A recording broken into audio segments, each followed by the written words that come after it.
Telangana private hospital ప్రజల సమస్యల association ఆధ్వర్యంలో హైదరాబాద్ జిల్లా వైద్య కార్యాలయం ముట్టడి మహాధరణ కారణం మా అసోసియేషన్ నిర్వహిస్తున్నది.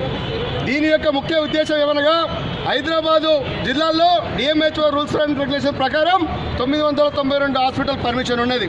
అయితే ఇందులో భాగంగా 200 డయాగ్నోస్ సెంటర్లకు పర్మిషన్ ఉంది. అయితే డిఎంహెచ్ఓ రూల్స్ అండ్ రెగ్యులేషన్ ప్రకారం నామకేవాస్గా పర్మిషన్ తీసుకొని మెడికల్ మాఫియా దందాన్ని నిర్వహిస్తున్న హాస్పిటల్స్ ఎన్నో కార్పొరేట్ హాస్పిటల్స్ ఉన్నాయి.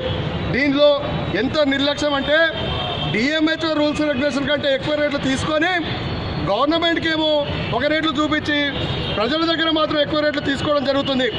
అలాగే హాస్పిటల్లో ఎంట్రన్స్లో ధరల పట్టిక పెట్టాల్సి ఉంటుంది కాబట్టి ఎలాంటి ధరల పట్టిక పెట్టకుండా ఇలాంటి ఇంటిమేషన్ లేకుండా ఓన్లీ సిస్టంలో రేట్లు పెట్టుకొని వచ్చిన పేషెంట్కి చెప్పడం జరుగుతుంది. అలాగే ఏ సంవత్సరం అయితే వాళ్ళు డిఎంహెచ్ఓ రూల్స్ అండ్ రెగ్యులేషన్ ప్రకారం వాళ్ళు రేట్లు పెంచుకుంటారో వాళ్ళు పెంచుకున్న రేట్లు డిఎంహెచ్ఓకి చెప్పకుండా ఓన్లీ వీళ్ళు మాత్రమే ప్రజల దగ్గర మాత్రం ఎక్కువ రేట్లు తీసుకొని ఆ విధంగా నడుస్తుంది. దాంతోపాటుగా డయాగ్నోసిస్ సెంటర్లు కార్పొరేట్ హాస్పిటల్ తీరే నడుస్తున్నాయి. డయాగ్నోసిస్ సెంటర్స్ డాక్టర్స్ కుమ్ముకై పేద ప్రజల దగ్గర ఎక్కువ రేట్లు తీసుకొని డాక్టర్లకు కమిషన్ ఇవ్వడము, అలాగే బిల్డింగ్లు హాస్పిటల్ పర్మిషన్ తీసుకున్న బిల్డింగ్స్కు పర్మిషన్ లేకపోవడము, సెల్లార్లో మొత్తం ల్యాబులు డయాగ్నోసిస్ సెంటర్ పెట్టుకోవడము, +2 గ్రౌండ్లో కూడా మొత్తము వాళ్ళకి సంబంధించిన గదులు నిర్మించుకోవడము, అలాగే ఫైర్ ఎగ్జిట్ లేకుండా నామకేవాస్గా పెట్టుకోవడము, అదే సూపర్ మార్కెట్లో ఏ విధంగా కౌంటర్లు పెట్టుకున్నారో ఆ విధంగా కౌంటర్లు హాస్పిటల్లో పెట్టుకొని దందాని మెడికల్ దందా మాపే దందాని చేస్తున్నారు.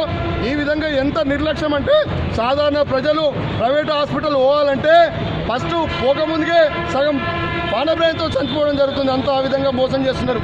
మేము ఒకటే చెప్పాల్సుకున్నాం, ఇంత నిర్లక్ష్య వైఖరి ఉన్నా కానీ డిఎంహెచ్ఓ అధికారులు ప్రభుత్వం అధికారులు ఎందుకు ఇంత రోజు అని ఏం చేస్తున్నారు? గత కొన్ని రోజులు అని మీడియాలో కొన్ని నిర్లక్ష్యం, చాలామంది హాస్పిటల్ నిర్లక్ష్యంలో చనిపోవడము, మెడికల్ యొక్క నిర్లక్ష్యం, వ్యాక్సిన్ నిర్లక్ష్యము, అలాగే మెడిసిన్స్ డేట్ అయిపోయిన ఉంటే కూడా కొన్ని హాస్పిటల్ కూడా మళ్ళీ దాన్ని వాడడము, డెమో శాంపిల్స్ కూడా పేషెంట్లకు ఇవ్వడము, ఈ విధంగా చాలా మోసాలు చేస్తూ దందాన్ని నడిపించుకుంటున్నాయి. కార్పొరేట్ ఒక రేంజ్లో కోట్ల కుమ్మకు బిజినెస్ తోటి సాధారణ మానవునికి ఎలాంటి అందకుండా కార్పొరేట్ హాస్పిటల్ నీట్గా నడుస్తున్నాయి. మేము ఒక్కడే చెప్పాల్సుకున్నాం, మా అసోసియేషన్ తప్పుకెళ్ళి సాధారణ మానవునికి కార్పొరేట్ వైద్యం అందేలా ఉండాలి.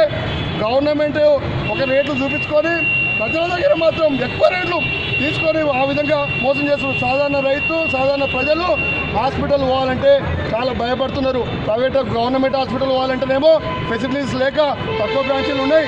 మరి ప్రైవేట్ హాస్పిటల్ ఎక్కడ ఉంటే అక్కడ అందుబాటులో పోతున్నారు. మరి దానికి తగ్గట్టుగా వాళ్ళు గవర్నమెంట్ రూల్స్ అండ్ రెగ్యులేషన్ ఎందుకు పాటించకుండా వాళ్ళని ఎందుకు చేస్తలేదని చెప్పి మేము ఈ విధంగా తెలియజేస్తూ మా అసోసియేషన్ ఆధ్వర్యంలో ఇవాళ మేము మహాధరణ కార్యక్రమాన్ని మేము నిర్ణయించాలని చేసి ఇవాళ మేము ఈ కార్యక్రమాన్ని చేయడం జరుగుతుంది.